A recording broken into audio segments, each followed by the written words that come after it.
Here comes Wesley. I don't know what he has on for logs. Looks like a big buggy of pine logs.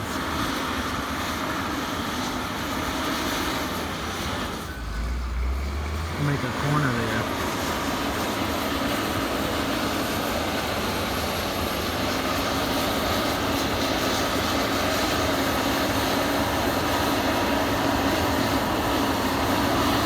Kind of chattering through the snow. Guess he's got a bunch of short logs on it.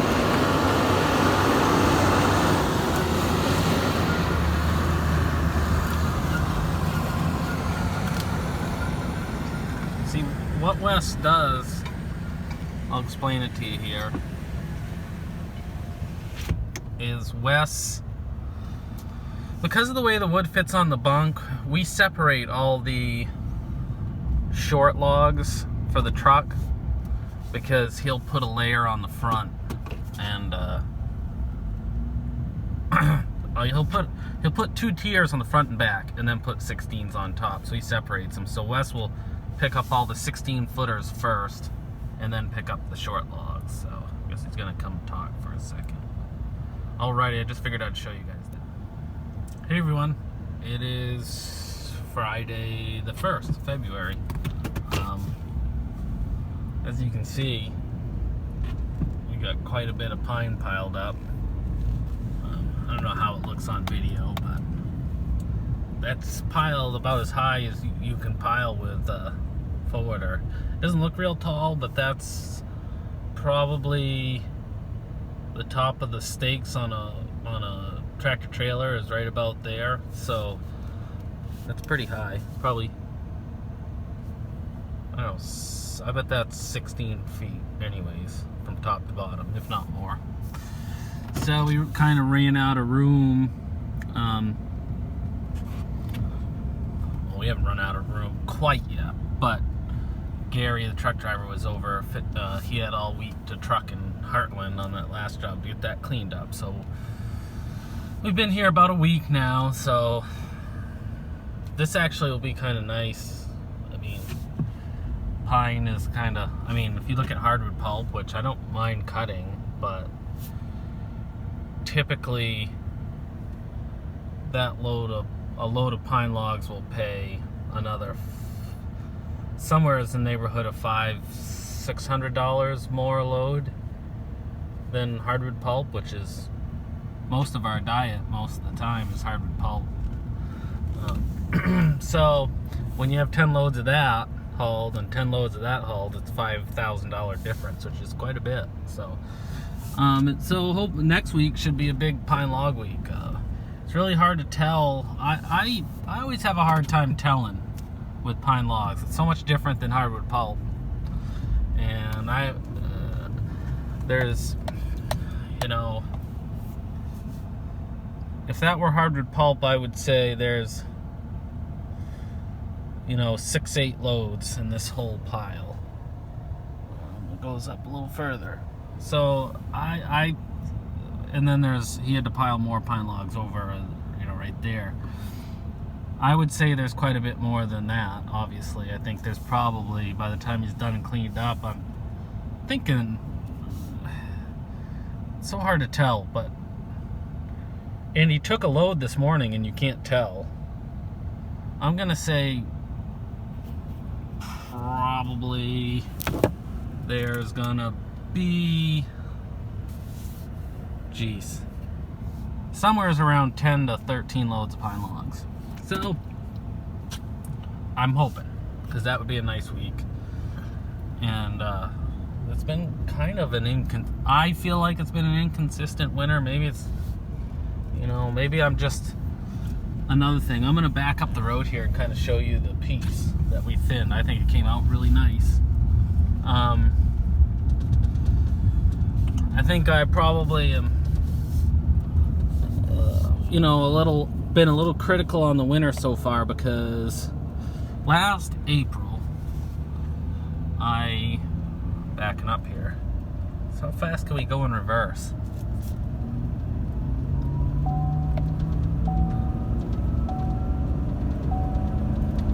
Hey, 25 miles an hour in reverse. How's that? And I didn't even wing it in the ditch. Anybody ever go that fast and then realize that it whips around a lot quicker than you were gonna think? But it might be a little hard to see on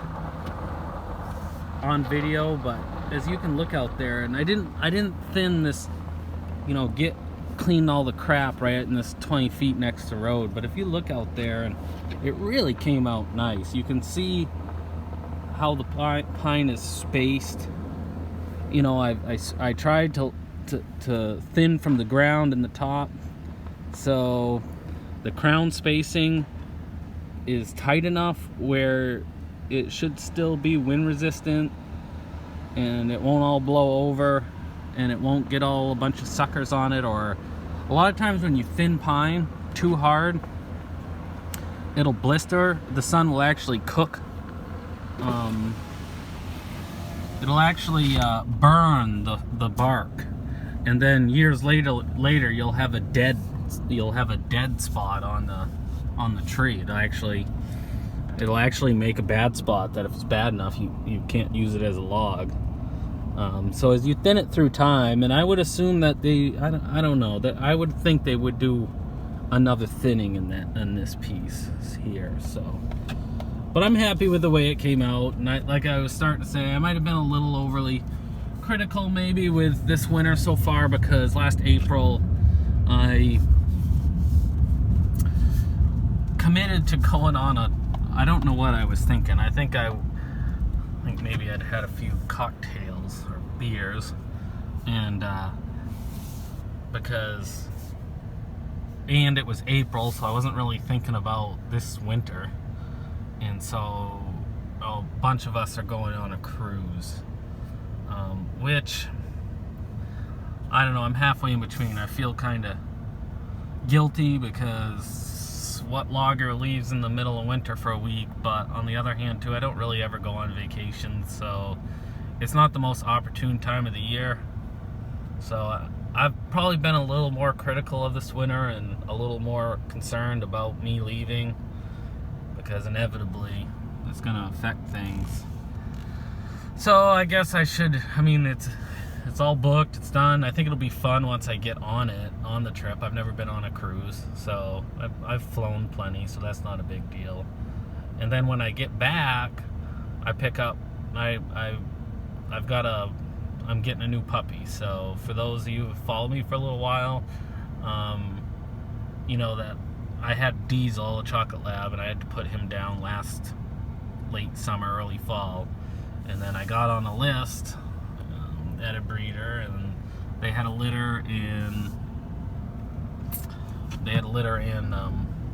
mid-December. So she actually has to keep the puppy an extra couple weeks, you know, pretty much is the way it works out. So but so I got a lot going on. It's a busy winter, and hopefully, you know, I mean, that'll pay. It always works out, I guess. That's why I keep telling myself, be positive. Then after this job, I'm done this piece, so I walked the harvester. It's just a gravel road out here, so I walked the harvester up the road, kind of where we backed up, and we got to go through a field and started in there, which is more hardwood. There's one other little patch of pine, but they got to find the lines, because the guy that owned this land, he actually just passed away. He was sick, but the guy who owns the land he's involved with an conservation alliance or something. So that there's like a 4-acre section of pine that's really nice. It's a lot nicer than this stuff. It's real thick. But there's like a wildlife refuge or forever wild refuge there, which surrounds it, that he donated, that nothing can ever be cut there, it can never be touched. But they're pretty particular about you can't disturb anything in there. It's not so much them, it's like if you disturb anything and somebody's looks at it, the IRS. Okay, so when I was recording the last clip, I forget how many minutes that was, but for whatever reason, my phone said that it recorded the whole thing, but then when I went to watch the clip, like the last couple minutes, it didn't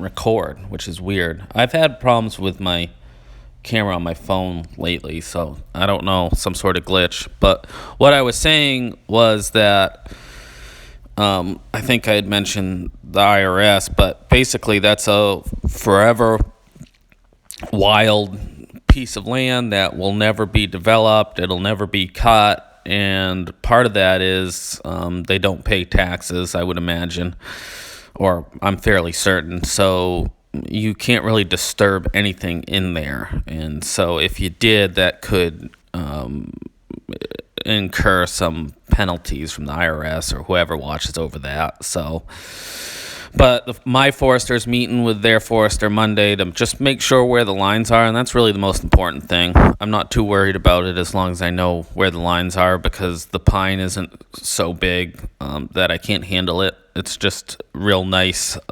medium-sized sawlog material, and it's only like 4 acres. So, and the other part of this video was I was talking about kind of what we were going to be doing for the rest of the winter and stuff, but I don't think now I'll include that. I'll talk about it in another video. So, and I want to apologize. I haven't got much videos out. It just seems to be hard at times. I'm busy with work, trying to put stuff out. So I really got to give it to David Haley, because I feel like he's just as busy or busier than me, and he seems to put out a video almost every day this winter, and they're all very interesting, and they don't get monotonous. I enjoy them. So if you haven't watched or subscribed him, you should go check him out. That's David Haley, Haley. So anyways, thanks for watching. We'll catch you later.